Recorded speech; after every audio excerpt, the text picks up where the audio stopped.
Greetings.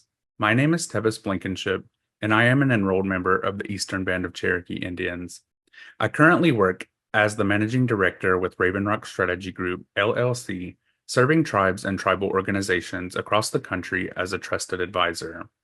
This video is part of a series of educational videos from Raven Rock Strategy Group around grants management for tribes and tribal organizations. In this video, we will share information about crafting a narrative report, including documenting outputs and outcomes, knowing your audience, and talking about lessons learned. Each grant made to your tribe and tribal organizations will likely have some reporting requirements that are typically narrative and financial in nature.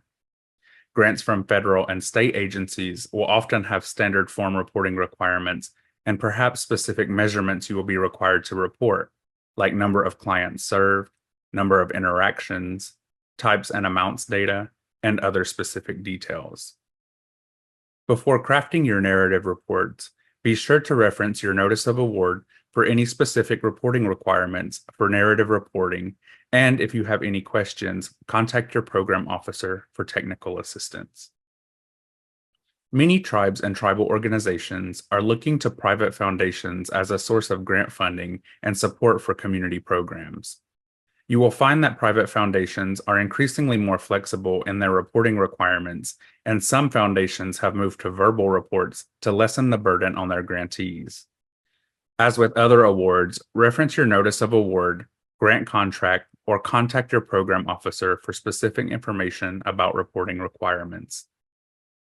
You can think about your narrative reporting as a way to tell a story about the progress your tribe or tribal organization is making toward the goals and objectives of the grant award.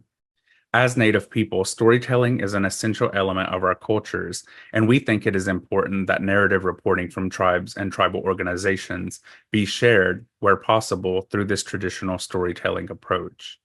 It is important to keep in mind that things do not always go as planned. Sometimes we don't get to where we want it to be, and other times things turn out better than we thought. It is important to capture these lessons learned in your narrative reporting, especially when they lead to changes in approach or outcomes. Before we talk more about narrative reporting, let's do our first check for understanding question. Tribes and tribal organizations will always have maximum flexibility in what information they include in narrative reports. True or false? And the answer is false. You will not always have flexibility in the information you share in your narrative reports.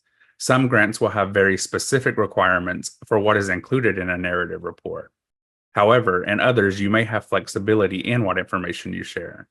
It is important to always reference your notice of award or reach out to your program contact for more information. The first step in crafting a narrative report is to take good notes along the way. As you are executing on the programming outlined in your grant award, be sure to keep notes of important events, progress toward goals, feedback from program participants or partners, and data counts where required. This documentation will be helpful when it comes time to write any of your required narrative reporting. You can think about this as a form of journaling, either electronically or handwritten in one location. Staying organized with your data will help when it comes time to recall all that you've done during a reporting period. Identify a location where you can record notes about grant activities, such as counts of program participants, activities or events hosted by the organization, any new partnerships formed or services launched, and most importantly, information about grant activity impact and outcomes. Outputs and outcomes are important measures of success for any grant-funded program. Let's talk for just a moment about the difference between outputs and outcomes. Think about an output as a tangible measure of how we are doing with our grant project. This includes measures like number of participants in the program, number of participants completing the program, number of resources provided to participants, usually tangible measures that you can report on. Outcomes are more of a measure of effectiveness or impact of the grant-funded activities. For instance, an outcome would look more like our participants' ability to secure a quality job with a living wage after completing the program, or an improved level of literacy among participants post-program, leading to greater credential attainment. Both outputs and outcomes are important to discuss in your narrative reporting. Knowing your audience is important. For a narrative grant report, your audience is likely to know a good deal about the program that funded your work. With that in mind, you will want to write with an understanding that the reader understands the purposes and intent of your grant-funded program. It will be important that you focus your attention on your activities and accomplishments and how they align with the overall intent of the grant-funded program. For instance, if your grant-funded program is focused on social determinants of health, you will want to write more about how your program aligns with the social determinants of health and how the program and activities attempted to positively contribute to a solution. Let's move to another check for understanding question. Before we talk a bit more about the audience, which of the following is an example of an outcome? A, the number of participants enrolled in the program. B, the number of participants completing the program. C, the number of participants receiving resources.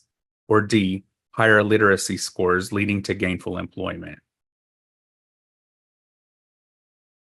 And the answer is D. Outcomes are more of a measure of effectiveness or impact.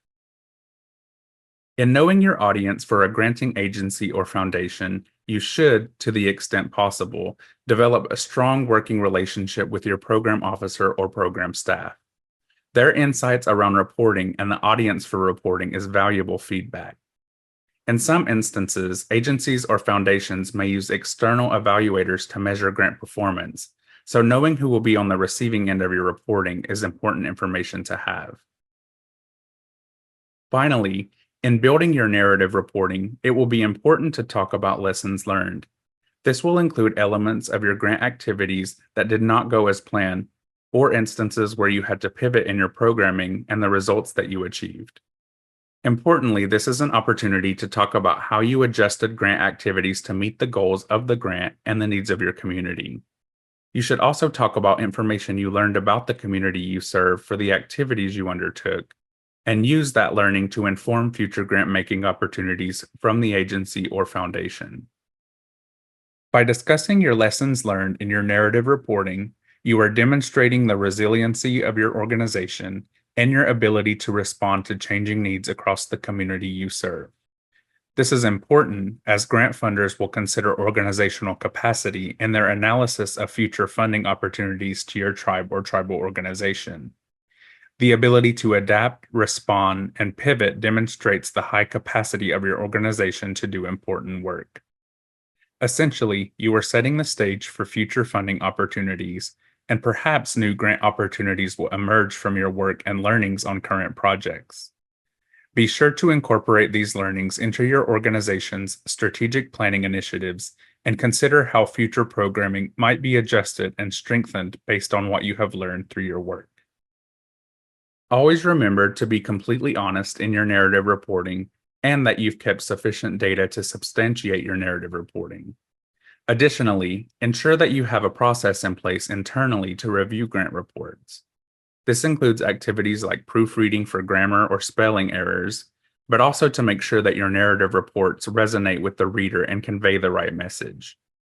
It is important to have another set of eyes on your reporting prior to submitting to a granting agency or foundation.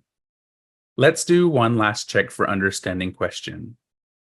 Sometimes granting agencies or foundations will use third parties to review grant effectiveness called external evaluators. True or false? And the answer is true.